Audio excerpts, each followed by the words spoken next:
policy you would change, the war or something like that. You would go, well, I'm going to change. I am a lifelong Republican, but you know, I'm gonna vote Democrat because this policy I don't like the Republican this person doing right now.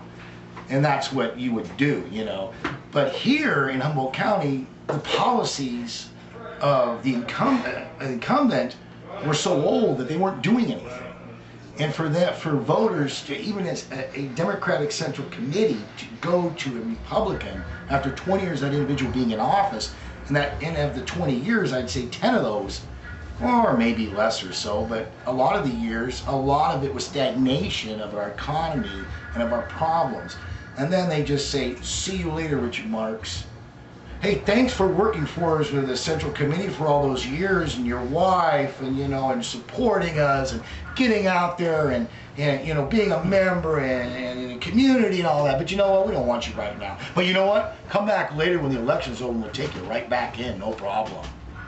Now the Republican side was very interesting because, you know, the Republicans, though the Central Republican Committee did not endorse any of the two candidates of Nancy, this is after the primary, of Nancy Fleming or Neely. The Women's Federation Republican Club, as we call it, did endorse Nancy Fleming. So there's a difference. This is a club, okay? And their affiliation with, you know, the Republican Central Committee is not much, you know? Although they probably get more people at their monthly meetings than the Central Committee does. I was just going to get to that, because I went to a couple of the Central Committee meetings, and you're right, there was, you know, 12 people at the meeting. I just saw a committee, even though I saw the Democrats, even though, you know, they got rid of Richard Marks, but I saw that they were at least a little organized. When I saw the Republican Party, I was just astounded of nothing. It was nothing that they were looking forward to. There was no strategy for campaigns, strategy locally, strategy nationally, strategy statewide, nothing. It was like we're all sitting around and drinking wine and eating and paying $20 a plate. And I was in there going, okay. And then when I went to the Federated Republican Women Club, and I went there, man, they had 60 people in there. They bring in speakers about everything. I mean, we're talking from homelessness to education to health to wellness. They bring all these in, wonderful. And I don't know if any of these people were Republicans or not. They were speakers. They were just bringing them in and discussing things. And it was like a club, you know. It was like, this is what we did. And when I saw the Republicans, I go, whoa. And then I got to thinking, after I saw the Republican Party Central Committee and what they were doing, I was wondering, no wonder a Democrat has won up here so many years in Congress or in the state. No wonder they have. I do not see them actually having a game plan to run a Republican. Matter of fact, throwing out now for Patty Berg's seat, you're hearing about the Democrats that are going to come out. Have we heard anything from the Republican Party up here about anything? No. Are you going to?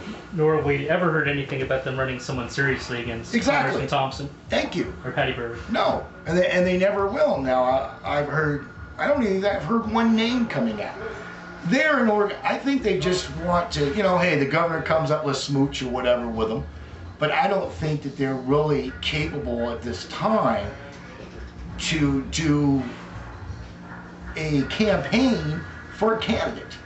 Well, essentially, if you look at the way California's electoral votes since '92 always go to the Democrat, no matter who they are, and all of our state representatives and our federal representative Democrats for the last 10 years or more, really do they feel like, except for Schwarzenegger, they can't cast any votes up here to win an election for any Republican?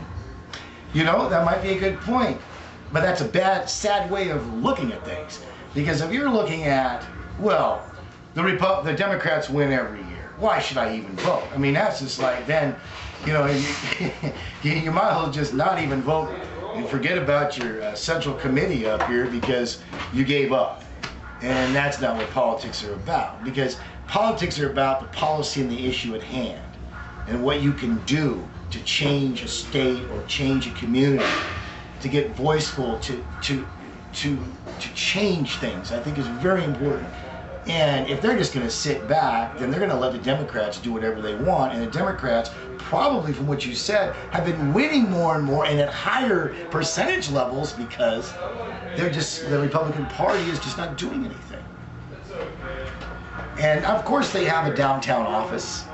Looks wonderful, walk in, it's great, got all the pins, you got everybody here and there and there. When you walk by, the place usually closed. Exactly. It's barely staffed.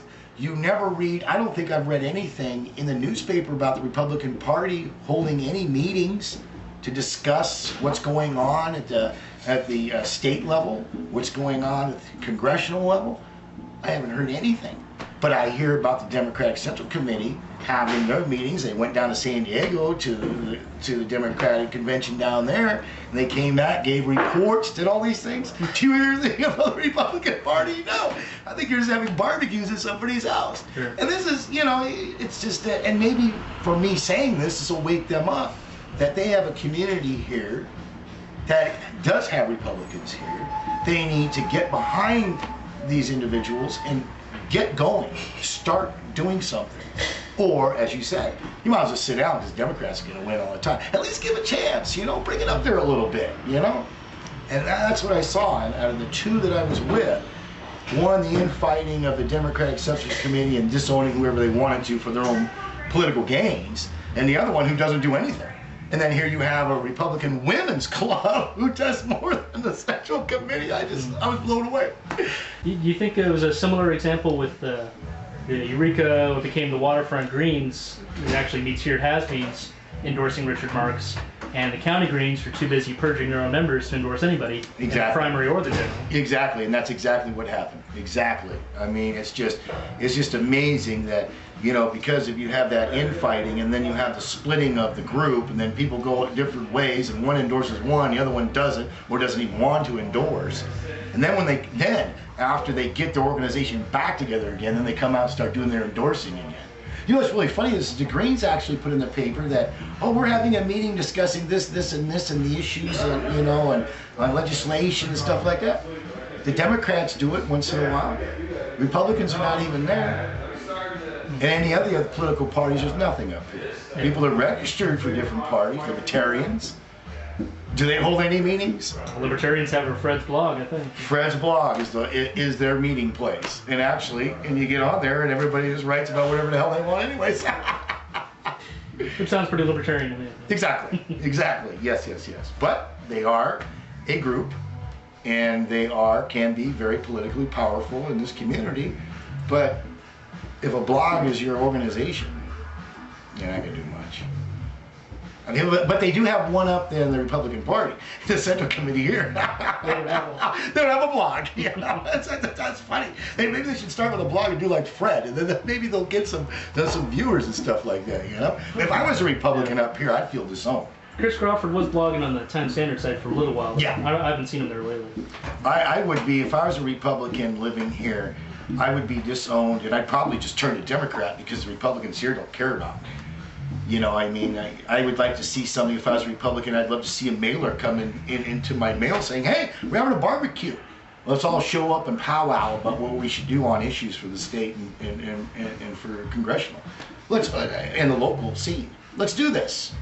I'd love to, if I was a Republican, to get something in the mail. I'd love to go to a barbecue. Mm-hmm. I don't think that's going to happen. It would be a wonderful start, As far as expecting some of the alternative party folks to support a candidate like Richard Marks, you saw people like David Cobb, along with these Democrats for Neely, although he claims to be a Green, he's also supporting Neely. How did that affect your campaign? Oh, a lot, especially when David Cobb gets to write whatever his own ideology in his own column in a newspaper. That's what blew me away. At Times Standard, who endorsed Bonnie Neely. Both elections. Let David Cobb do his own ideology in his own column. It was amazing. I wanted to call up the Times Standard and say, can I write my ideology in a column, please? Give me a year for a column and I get to write whatever I want. I can rip anybody. When David Cobb started writing that, and of course, gotta admit, Neely's smart. Neely is very smart. She hasn't been there 20 years doing what she's doing. And she's got who? A congressman and a legislature, state legislature behind her. Okay? And so, you know, you want some press when I come up here, time standard? Well, we want you to do something for us. Next thing you know, Cobb's writing in there. Before he was writing for the election, you know, even in the primary, he was kind of laying it low. But when, man, after that primary, after we started going with Nancy Fleming and Bonnie Neely, Cobb was ripping everything on there. It was swaying a lot of the voters because they like reading it. And, you know, from a Green Party guy to endorse Bonnie Neely, amazing. I talked to the guy. Interesting man, but I thought it was very interesting. You know, how long has she been in office now? It's 21 years this year. Okay, and well, let's just say since she's been elected, since the election is over with, have we seen her going to neighborhood meetings? Have we seen her working with the elderly, even putting a bus stop in certain areas for the elderly that need them? Or a bus stop actually out at the Samoa Cookhouse would be really nice for people that live in Samoa that have to go to Manila to get on a bus or walk the bridge. Have you seen any committees, task force, standing committees I would call them, on development, bringing in jobs and contacting individuals to say, hey, you know, come to Humboldt County and employ some of our workforce. We have 2 colleges here. Has she worked with the colleges as far as bringing in people for jobs? Has there been anything changed? Have you seen anything? Has the crime reduced? Has the alcohol and drug problem actually reduced? Or are we just popping in more of the, I just read there's a 50 bed residential that's going in off of Wabash now. So is this what our community is going to look like in the 4th District? Nothing but safe and sober homes and residential and outpatient alcohol and drug treatment centers? Is this where we're at now in our community, and we're just bringing these in and saying, oh, we'll let these people fix it? I mean, you know, has anything she done so far besides, well, I understand she's, you know, part of the Coastal Commission, so that takes a lot of her time, you know, for development and everything else. Well, she did bring forward the proposal to force the spaying and neutering of every dog and cat in the county. Oh, I love that. Evidently the rest of the supervisors weren't going for it. I love that one. Let's just, you know, the state is already telling you what to do with your children. Let's tell you what to do with your dogs now too, and your cats. I love that. This is a classic. Right. So that's one thing that she's brought up, that she cares about dearly. But what about all the things that were said coming up to the end of the election, from all the way before the primary? And the reason why I got on this was because I wanted change in Humboldt County. I wanted this to be a vibrant community where it wasn't retirees that could afford the homes. I wanted people who got out of the high schools here to buy homes, to have good jobs, to not leave their parents. And leave the state almost. Yeah. And leave the state. I wanted them to be a Richard part of Marx's kids left town, didn't they? Yes. My daughter lives in Sacramento. I mean, you know, and working, and while she's going to school. And, you know, I wanted something here. I wanted economics. The more economically you are, the less of the poverty you have, the less of the alcohol and drug use you have, the less of everybody being on social services, which is taxing your general relief fund, and your general relief fund comes out of the county fund. So, I mean, the more that you prosper, that dies off, but yet we are not there. We're actually, I think you and me both know that we're going more and more backwards as time is going on, and it's just a stagnated area. And then all you got to do is throw in a couple of nice winners that'll really get you for all you weather-depressed folks. Throw all that in there with barely surviving and the payments of your homes, and then, you know, all the bills you have to pay, and then your gasoline costs and everything else. And then you look at all this and you're happy. Mm-hmm. And you're happy with the performance of your supervisors, and especially if you live in the 4th District, are you happy with that supervisor? Well, one thing Neely got nailed on before that general election was the failed redevelopment proposal of the county, wasted several $100,000.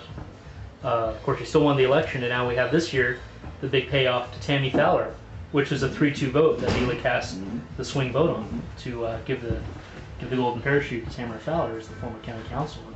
Is that just sort of